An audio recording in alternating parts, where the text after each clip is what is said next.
Ils étaient le couple idéal de la chanson française. 30 ans d'amour, 2 enfants, des dizaines de tubes qui ont marqué des générations. Mais avant sa mort, France Gall a révélé une vérité déchirante. Des lettres cachées, une maîtresse secrète, des projets de fuite à Los Angeles et un médicament qui aurait pu tout changer.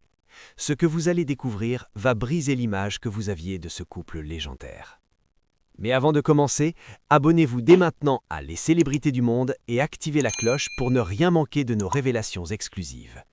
Bienvenue sur Les Célébrités du Monde, votre source exclusive pour les histoires vraies des plus grandes stars.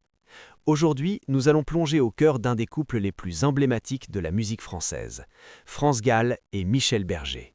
Deux noms indissociables, un duo artistique devenu légende. Des chansons comme Ella, Résiste, La déclaration d'amour, leur musique a accompagné des millions de Français pendant des décennies. Pour le public, ils incarnaient l'amour parfait, la complicité absolue, la fusion artistique et sentimentale totale. Mais derrière cette façade soigneusement construite se cachait une réalité bien plus sombre, bien plus complexe. Des années après leur disparition, des révélations bouleversantes ont émergé. Des témoignages, des documents, des confidences recueillies dans les derniers mois de la vie de France Gall, et ce qu'ils révèlent change absolument tout. Préparez-vous, car l'histoire que vous pensiez connaître n'était qu'une illusion. Partie 1. Les débuts. Une renaissance artistique. Pour comprendre la complexité de leur relation, il faut d'abord revenir aux origines, au moment où France Gall et Michel Berger se sont rencontrés pour la première fois. Nous sommes au début des années 1970. France Gall n'est déjà plus une débutante. Née en 1947 dans une famille profondément ancrée dans le monde musical, son père, Robert Gall, écrivait pour Édith Piaf et Charles Aznavour, elle a commencé à enregistrer dès l'âge de 15 ans. Sa victoire à l'Eurovision en 1965 avec Poupée de cire, poupée de son, écrite par Serge Gainsbourg, l'avait propulsée au rang de star internationale. Son visage, sa voix cristalline, son image de jeune fille sage avaient conquis l'Europe entière. Mais à la fin des années 60, tout s'est effondré. Sa carrière stagnait. Son image de jeune fille innocente commençait à la suffoquer. Et surtout, elle découvrait avec horreur les doubles sens cachés dans les chansons que Gainsbourg avait écrites pour elle. Les Sucettes notamment, une chanson au sous-entendu sexuel explicite qu'elle avait chantée sans en comprendre la véritable signification. Cette découverte l'a profondément humiliée, traumatisée même. Elle se sentait trahie, manipulée, instrumentalisée. Son innocence avait été utilisée comme un produit marketing sans qu'on lui demande son avis. À cette crise artistique s'ajoutait une épreuve sentimentale dévastatrice.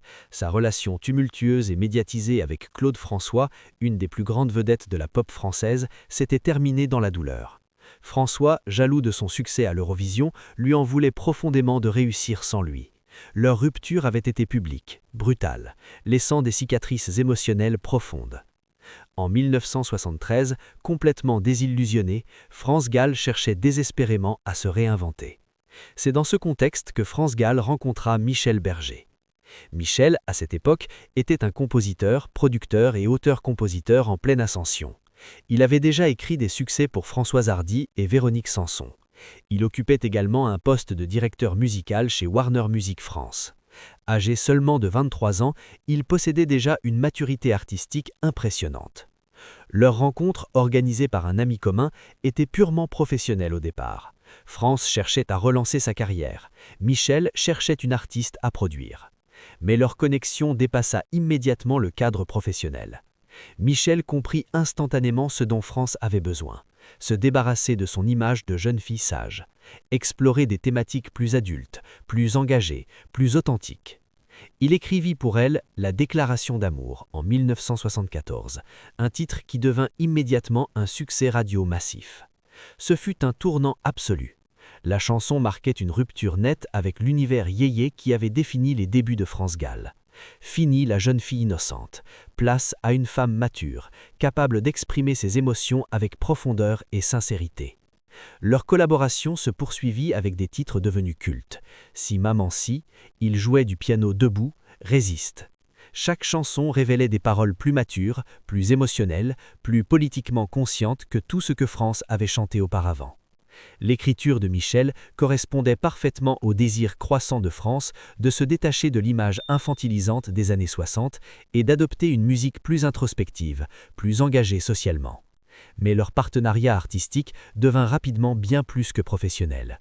Une attraction mutuelle se développa, une complicité profonde, une fusion qui allait beaucoup plus loin qu'une simple collaboration. En 1976, ils se marièrent lors d'une cérémonie privée à Paris. Le couple star était né. La même année, ils sortirent leur premier album en tant que mari et femme. Les années suivantes les consacrèrent comme l'un des duos les plus acclamés tant commercialement qu'artistiquement de la musique française. Leur mariage donna naissance à 2 enfants, Pauline et Raphaël. Mais très vite, un drame vint assombrir leur bonheur. Pauline reçut un diagnostic de mucoviscidose, une maladie génétique grave et incurable. Cette épreuve marqua profondément leur vie personnelle et artistique, créant une ombre permanente sur leur quotidien. Les années 1980 furent la décennie dorée de France Gall et Michel Berger. Une période de succès commercial éclatant, de reconnaissance artistique internationale et d'apparente harmonie conjugale. Ils enchaînèrent les tubes. Ella, Ella. Un hommage vibrant à la légende du jazz Ella Fitzgerald devint un phénomène international. La chanson se hissa en tête des classements dans plusieurs pays européens, confirmant que France Gall était bien plus qu'une ancienne idole yéyé. Elle était devenue une artiste accomplie, respectée, capable de transcender les frontières et les générations. L'album Babacar, inspiré d'une rencontre bouleversante de France avec un enfant sénégalais, affirma encore davantage son engagement envers des thèmes humanitaires et féministes. La chanson-titre devint un hymne contre le racisme, portant un message d'ouverture et de tolérance. À la fin des années 80 et au début des années 90, leur partenariat artistique était devenu totalement indissociable de leur identité de couple. Impossible de penser à l'un sans penser à l'autre. Ils formaient une entité unique, un duo fusionnel.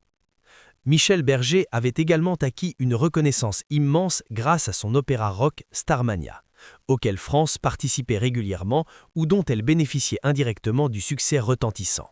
Starmania était devenu un phénomène culturel majeur, révolutionnant le paysage musical français.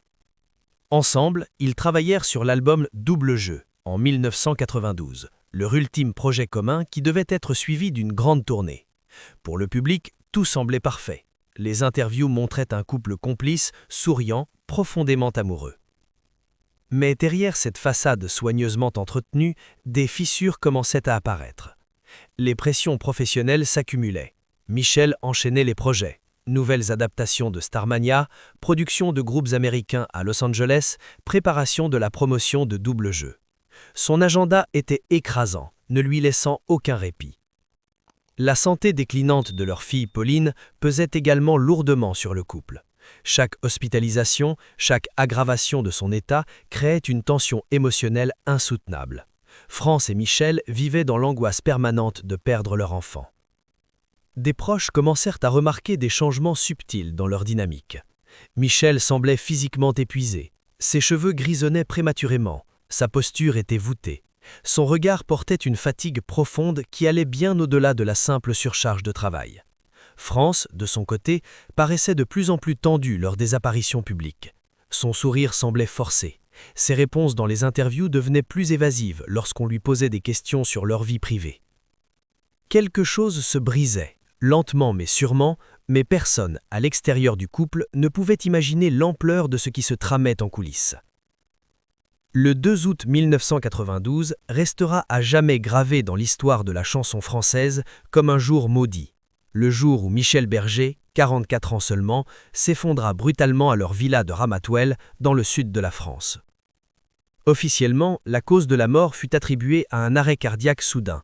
Mais les circonstances qui menèrent à cette tragédie étaient infiniment plus complexes que ce que le public comprit à l'époque.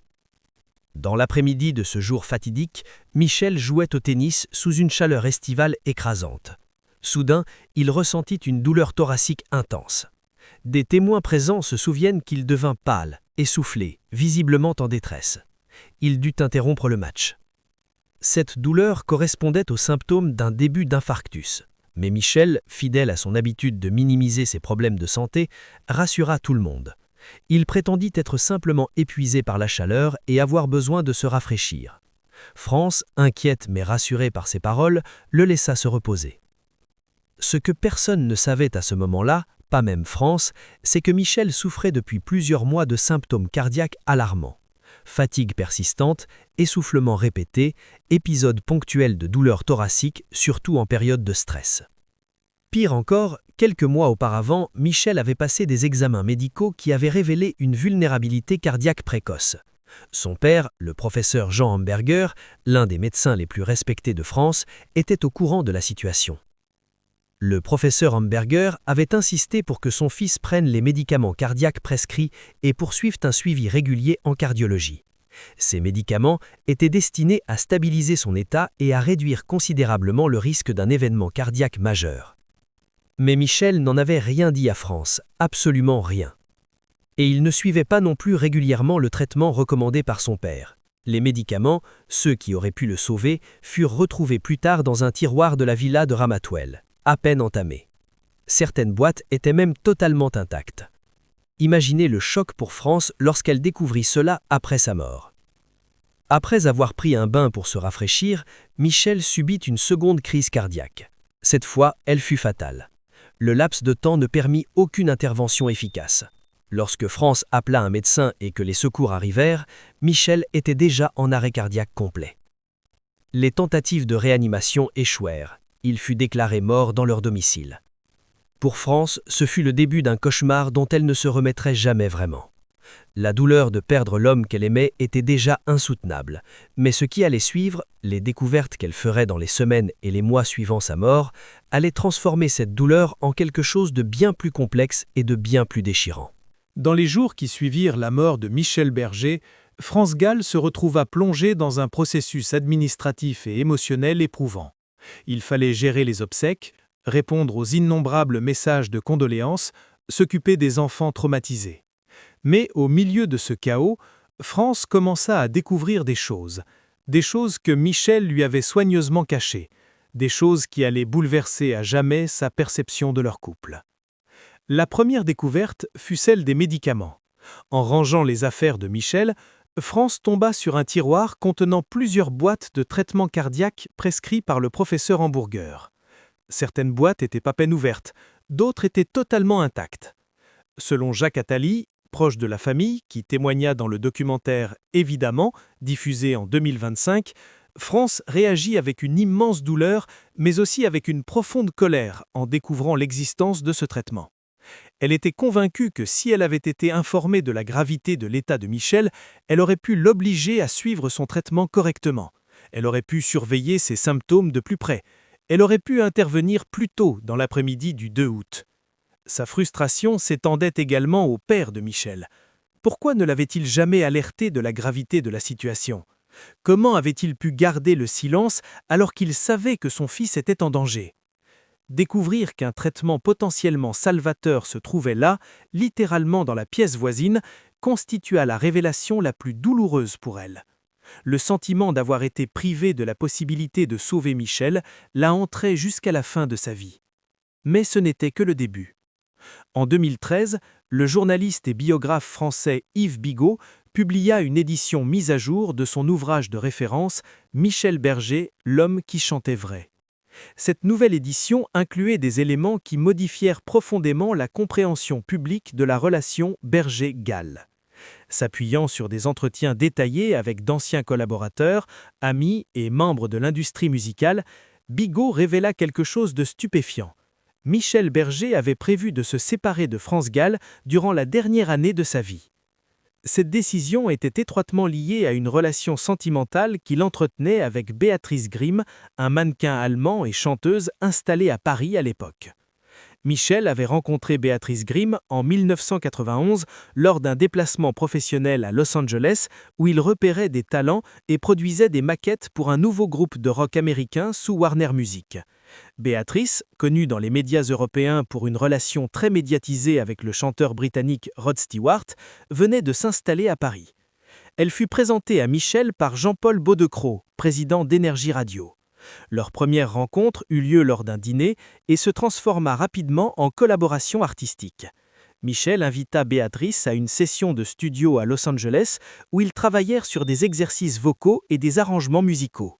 Une session notable inclut une interprétation privée de You've Got a Friend de Harold King que Michel enregistra et conserva précieusement. Selon les recherches de Bigot, ce qui avait commencé comme un mentorat musical évolua progressivement vers une relation amoureuse suivie. Celle-ci dura environ 18 mois, Michel retrouvant Béatrice lors de ses voyages transatlantiques réguliers, tout en maintenant sa vie familiale avec France et leurs 2 enfants à Paris et Ramatuelle. Des amis et collègues proches de Michel rapportèrent qu'il évoquait un détachement émotionnel dans son mariage. Il commençait à envisager sérieusement un avenir en dehors de celui-ci. L'affaire, jamais rendue publique de son vivant, était devenue suffisamment sérieuse pour que Michel explore des options immobilières à Los Angeles et se renseigne sur des écoles bilingues en Californie. Ces révélations, appuyées par des témoignages d'anciens agents immobiliers, de membres du personnel de Warner Music et même de connaissances familiales, confirmèrent que Michel prenait des mesures concrètes vers un avenir parallèle avec Béatrice. Des consultants éducatifs à Los Angeles confirmèrent que Michel s'était renseigné précisément sur des programmes bilingues à Santa Monica. Des agents immobiliers reconnurent également que des recherches informelles avaient été menées pour trouver une propriété en Californie. France n'était au courant d'aucun de ces projets. Bigot rapporta que Michel confia à des proches qu'il ne se sentait plus engagé émotionnellement dans son mariage, même s'il continuait à afficher une complicité artistique et des apparitions publiques avec France. Selon un témoignage anonyme, Michel se sentait émotionnellement étouffé. Des amis de Béatrice Grimm confirmèrent également que Michel évoquait la possibilité de fonder un nouveau foyer et de s'installer à l'étranger pour vivre plus ouvertement avec elle. Selon Bigot, Michel était même allé jusqu'à envisager la division du catalogue musical du couple, un détail que France ne découvrit plus tard en consultant la correspondance et les documents légaux retrouvés après sa mort. Malgré toutes ces découvertes dévastatrices, France Gall ne révéla jamais publiquement l'existence de cette relation de son vivant à Michel.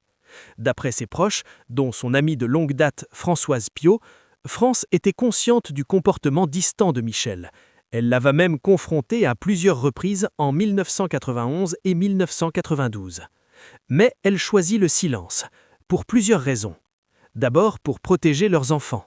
Pauline, gravement malade, et Raphaël n'avaient pas besoin de porter le poids d'un scandale conjugal en plus de tout le reste. Ensuite, pour préserver l'image soigneusement construite du couple, devenu un symbole national d'harmonie artistique et sentimentale. Dévoyer la vérité aurait détruit non seulement sa vie privée, mais aussi la perception publique d'un duo idéal. Comme le souligne Bigot dans son livre, France estimait que révéler ses secrets détruirait l'héritage musical qu'ils avaient construit ensemble, et elle refusait de laisser cette histoire se terminer dans le scandale et la trahison médiatique. Ce silence persista jusqu'aux derniers mois de sa vie, lorsque France commença finalement à reconnaître l'ampleur de ce qui lui avait été caché. Dans des interviews et conversations privées recueillies peu avant sa mort, France confirma que Michel avait pris des mesures pour séparer leur vie sans qu'elle n'en soit informée. Dans une conversation privée citée plus tard dans le documentaire « Évidemment », France aurait confié « La révélation la plus douloureuse n'était pas l'affaire elle-même, mais d'avoir été tenue à l'écart des décisions cruciales, émotionnelles, logistiques et médicales dans les derniers mois de mon mari. » Comme elle le dit à Françoise Piot, j'ai eu l'impression qu'il avait commencé à construire une nouvelle vie et qu'il avait oublié de me dire que je n'en faisais plus partie. Dans ses ultimes prises de parole publiques, France évita toute accusation directe, mais reconnut la distance émotionnelle qui avait marqué leur dernière année ensemble. Interrogée sur leur relation peu avant la mort de Michel, elle répondit simplement « Le plus difficile, c'est de voir que quelqu'un qu'on aime est déjà loin ». Une collaboratrice de longue date rapporta plus tard ces mots de France. Il ne voulait pas me blesser, je le crois, mais il ne m'a pas laissé la chance de me tenir à ses côtés dans ses derniers choix. Un autre ami, témoignant anonymement, résuma ainsi la pensée de France. Elle disait toujours que le dernier geste de Michel était un geste d'amour, ne pas lui dire combien il souffrait. Mais une partie d'elle se demandait, était-ce de la culpabilité, de la peur? Est-il mort en essayant de fuir la vie qu'ils avaient construite? France Gall est morte le 7 janvier 2018 des suites d'un cancer. Après la mort de Michel en 1992, elle avait tenté de continuer. Elle avait mené seule la tournée Double Jeu. Mais en 1993, elle fut diagnostiquée d'un cancer du sein. Puis, en 1997, sa fille Pauline mourut à 19 ans de la mucoviscidose. À la suite de ces drames successifs, France se retira presque totalement de la vie publique. Elle refusa la plupart des interviews et apparitions pendant plus d'une décennie.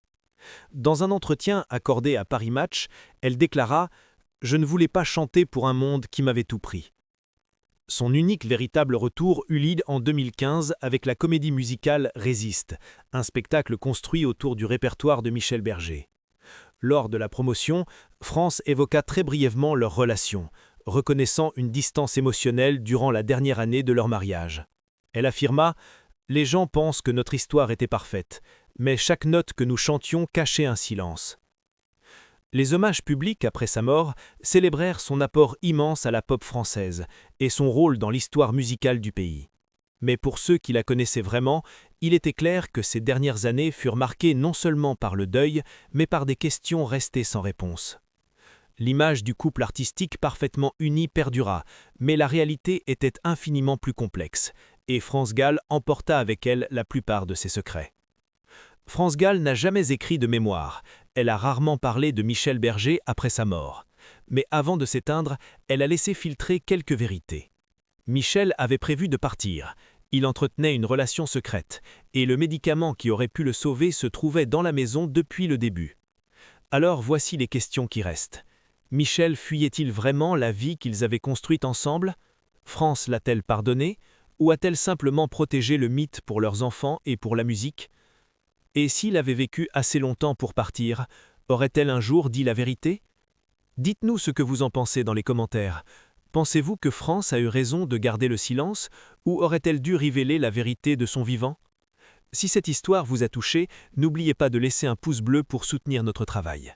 Abonnez-vous à Les Célébrités du Monde pour découvrir d'autres histoires vraies restées dans l'ombre.